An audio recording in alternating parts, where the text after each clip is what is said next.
సతీష్ గారు నమస్తే. నమస్తే. నల్సార్ యూనివర్సిటీ విద్యార్థులు వినూత్నంగా తమ నిరసన వ్యక్తం చేస్తూ ఉన్నారు. వాస్తవానికి అక్కడ స్నాతకోత్సవం జరగాల్సి ఉంది. ఆ కాన్వకేషన్కి చీఫ్ జస్టిస్ ఆఫ్ ఇండియాను పిలవద్దు అంటూ వాళ్ళు వీసీకి రిజిస్ట్రార్కి కూడా 450 మంది విద్యార్థులు లెటర్ కూడా రాశారు.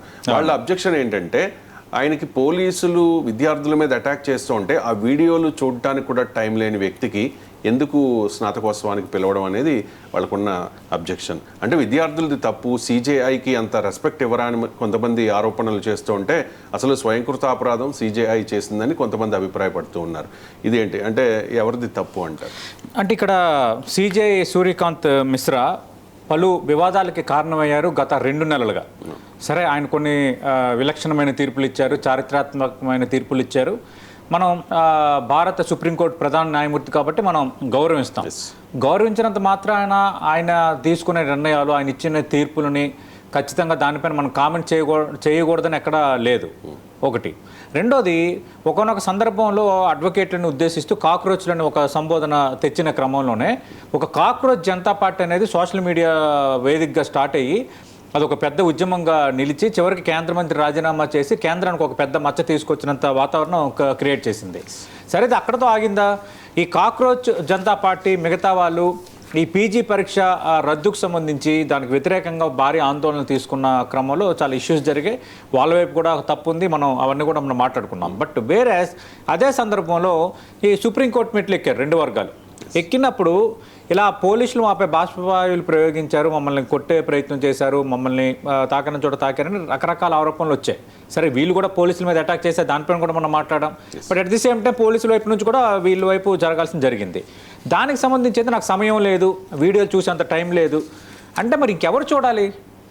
అంటే కోర్టుల నుంచి న్యాయం జరగక సీజేఐ నాకు సమయం లేదు, ఎందుకు ఆ రోజు సమయం లేదా? ఇంకా ఆ రోజు ఏం పెద్ద కేసులు ఉన్నాయి, అత్యంత కీలకమైంది కదా, దేశం మొత్తం మాట్లాడుకుంది కదా.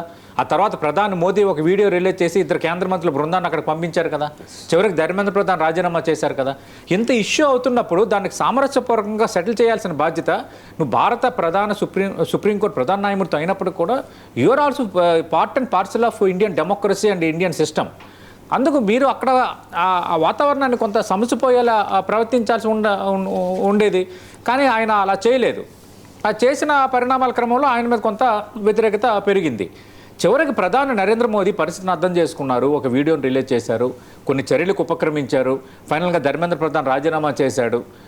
కొంత ఇష్యూని సెటిల్ చేయాలని కేంద్రం లా అండ్ ఆర్డర్ అన్ని దృష్టిలో పెట్టుకొని ఒక అడుగు వెనక్కి తగ్గి ఒక రకంగా ఆ ఉద్యమం రోజు కొందరు ప్రొవోకింగ్గా పోలీసులపై కానీ వాళ్ళపై అటాక్ చేసిన ప్రధాని మోదీని ఉద్దేశించి, తల్లిని భార్యని ఉద్దేశించి రకరకాల వ్యాఖ్యలు చేసినా కూడా చాలా సమయంగా కేంద్ర ప్రభుత్వం వ్యవహరించింది. ఎందుకంటే సిచ్యువేషన్ అలాంటిది, సిచ్యువేషన్ ఈజ్ లైక్ దట్. ఎందుకంటే దాన్ని రెచ్చగొట్టేటట్టుగా దానిపైన సప్రెషన్గా ప్రయత్నిస్తే అది దేశవ్యాప్తంగా ఒక అన్రెస్ట్ కారణమయ్యి వేరే పరిణామాలకు దారితీసేది. అలాంటప్పుడు ఆ వీడియోలు చూసి దాని ద్వారా ఏదో ఒక మెసేజ్, ఒక సందేశం ఇవ్వాలన్న కనీసంగా ఆలోచన లేకుండా వ్యవహరించారు సిజేఐ. అదే చాలా విమర్శలకు దారితీసింది. ఇప్పుడు ఏమైంది, ఇది చుట్టి ఈ నల్సార్ యూనివర్సిటీ ఉంది షామీర్పేటలో, ఇండియాలో one of the famous law university Shamirpet NALSAR law university. నేను ఆ యూనివర్సిటీ స్టూడెంట్ని, నేను అక్కడ మీడియా లాస్ చేశాను. అయితే అక్కడ ఏంటంటే కాన్వకేషన్కి సంబంధించి ఎప్పుడు కూడా సీజేఐ రావడం అనేది ఆనవాయితీ. అక్కడ ఏంటంటే ఎప్పుడు కూడా భారత ప్రధాన న్యాయమూర్తి ప్లస్ ఆ రాష్ట్ర ముఖ్యమంత్రి అటెండ్ అవ్వడం అనేది అది ఒక ప్యాటర్న్గా ఉంది. ఆ నేపథ్యంలో ఇప్పుడు నేను ఉన్నప్పుడు అప్పుడు సీజేఐగా సదాశివం ఉన్నట్టున్నారు, ఆయన ప్లస్ ముఖ్యమంత్రి అయిన కిరణ్ కుమార్ రెడ్డి, వాళ్ళిద్దరు ఆ రోజు అయ్యారు కాన్వకేషన్కి. అంటే ఒక కాన్వకేషన్కి సీజేఐ వచ్చారంటే ఆ కాలేజీ ఒక ప్రతిష్ట ఎలాంటిది, అంతే కదా. కానీ ఇప్పుడు ఇక్కడ ఎప్పుడు ఎదురుకాని అనుభవం ఇప్పుడు ఆయనకు ఎదురవుతుంది. సీజేఐకి సంబంధించి యూనివర్సిటీ వీసీకి రిజిస్ట్రార్కు దాదాపు 450 మంది లా విద్యార్థులు ఒక లేఖ రాశారు, అది బయటపడింది. అదేంటి, మా కాన్వకేషన్కు చీఫ్ జస్టిస్ సూర్యకాంత్ ముఖ్య అతిథిగా రావడం మాకు ఇష్టం లేదు, ఆయన రాకను మేము తీవ్రంగా వ్యతిరేకిస్తున్నాము అని చెప్తున్నారు. అలాగే ఒక దేశ అత్యున్నత న్యాయమూర్తి అభ్యర్థిత్వంపై అభ్యంతరం వ్యక్తం చేయడం భారతీయ విద్యా న్యాయ చరిత్రలో ఇది ఒక అరుదైన అంశంగా నిలిచిపోబోతోంది. ఎందుకంటే ఎప్పుడు ఇలాంటి వాతావరణం కలగలేదు. అయితే దీన్ని అడ్డుకోవడం తప్ప అంటే తప్పన్న కూడా అనలేము. ఇక్కడ ఏంటంటే అక్కడ విద్యార్థులు వాళ్ళ యొక్క కన్సెంట్ తెలియజేశారు.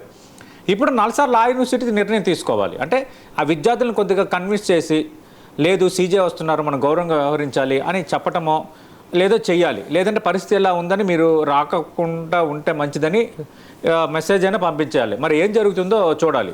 అయితే ఇప్పుడు చర్చ ఏం వస్తుందంటే భారత అత్యున్నత ప్రధాన న్యాయమూర్తి వస్తుంటే ఇట్లా అడ్డుకుంటారా అనేది ఒక వర్గం మాట్లాడుతుంది. సరే, అలా అడ్డుకోవటం అనేది కొంత గౌరవభంగం కలిగించే వ్యవహారమే, కానీ దానికి దారి తీసిన పరిస్థితి విషయం అనేది కొట్టిపారేలేంది. అందుకు ఇది రెండు రకాలుగా మాట్లాడుకోవాల్సిన అంశంగా మారిపోయింది. మనకి తెలుసు, ఎమర్జెన్సీ టైంలో ఇందిరాగాంధీ ప్రధానమంత్రిగా ఉన్నారు. జేఎన్యూకి ఇలాంటి ఒక కార్యక్రమానికి హాజరైతే అక్కడ విద్యార్థులు రావద్దు, ప్రైమ్ మినిస్టర్ గో బ్యాక్ అంటూ వాళ్ళు ఆందోళన చేశారు, కార్యక్రమానికి ఎట్టి పరిస్థితులు రాకూడదని. దాంతో ఇంకా ప్రధాని ఇందిరాగాంధీ ఇంకా వెనకడుగు వేయాల్సి వచ్చింది. అంటే ఇలాంటి వాతావరణాలు వచ్చేటప్పుడు కొంచెం వెనకడుగు వేయటమే ఉత్తమం అనేది ఒక చర్చ, ఆయన ఎందుకు వెల్కమ్ చేయరు అనేది మరో చర్చ. ఏదైనా ఆ రోజు ఆ వీడియోలు చూసే విషయంలో జూలై 23 జరిగిన ఈ వాదనల నేపథ్యంలో పోలీసులు జరిపిన దాడుల తాలూకు వీడియోలను కోర్టు ముందుంచే ప్రయత్నం చేసినా ఆయన చూడలేదు, ఆ వీడియో చూసే ఆసక్తి లేదు, అంత సమయం కూడా లేదు అన్నది చాలా తప్పుడు సంకేతం పంపించింది. అంత సమయం లేదంటే మీరు సీజే మీరు మీ కోర్టు మెట్లకి ఎక్కారు, అది కరెక్టో కాదు, మీరు వీడియోలు చూడడం ద్వారా ఇంకా మరింత తీర్పు విస్పష్టంగా ఇవ్వడానికో ఒక డెసిషన్ తీసుకోవడానికి అవకాశం కలుగుతుంది కదా. మీరే చూడండి వాళ్ళు ఇంకెక్కడికి వెళ్ళాలి? భారతదేశ అత్యున్నత న్యాయ వ్యవస్థ కదా సుప్రీంకోర్టు. కానీ ఇదే ఇప్పుడు చర్చ అయింది. న్యాయం అందాల్సిన పీఠంపై ఉండి దారుణమైన హింసాకాండను చూసేందుకు తాము సమయం లేదంటూ మాట్లాడడం అనేది కొంత బాగా కారణమైతే అయ్యింది. ఏదేమైనా ఇది మాత్రం కొంత సెన్సేషనల్ థింగే. ముఖ్య అతిథి ఎంపిక పూర్తి కాలేదు. ముందుగానే విద్యార్థులు అప్రమత్తమై వీసీకి లేఖ రాశారు. ఎందుకంటే ఎప్పుడు కూడా స్నాతకోత్సవానికి సీజీఐ పిలవడం అనేది అక్కడ ఆనవాయితీ కాబట్టి ఇంకా పూర్తి స్థాయిలో డేట్లు ఫిక్స్ అవ్వలేదు. కానీ ముందుగానే 450 విద్యార్థులు ముందుకు వచ్చారంటే మరి ఆ కాన్వొకేషన్ డేట్ ఫిక్స్ అయ్యే లోపు ఏమైనా వెనక్కి తగ్గుతారా విద్యార్థులు, ఏం జరుగుతుంది అనేది మనం చూడాలి.